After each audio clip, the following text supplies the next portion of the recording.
It's a pandemic that hits a great deal of college students in the early spring months.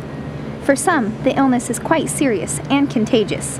It has caused many students to remain at home and to avoid their campus at all costs. This illness is known as senioritis. Senioritis is your last year in school and you just have a tough time getting any work done. You just lose motivation even though you're super close. Senioritis is known as decreased motivation towards studies displayed by students who are nearing the end of their college careers. And the only cure for senioritis is graduation. You think it's bad junior year, and then it gets worse, and you don't think it's going to get worse. You hit spring break, you're like, okay, I'm finally on the downward stretch, everything's going to be fine. No, it's horrendous.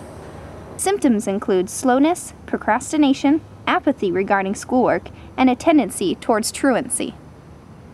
School has gotten a lot harder since spring break, especially with the nice weather. I just want to go outside and play instead of doing homework and research and reading. Dean of Students Bruce Pittman claims that some call him the Dean of No Fun because he tries to get students to stay on their schoolwork even though the sun tends to keep them outside.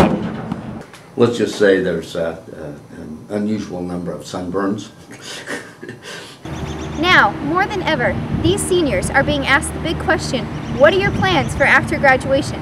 But yet, a huge percent of them have no idea on how to answer this question.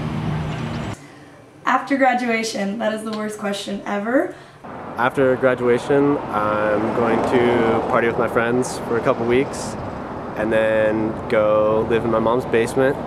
The big question may not be answered for some come that date, but for most, it will be, as they leave Moscow to embark on a new step in their lives.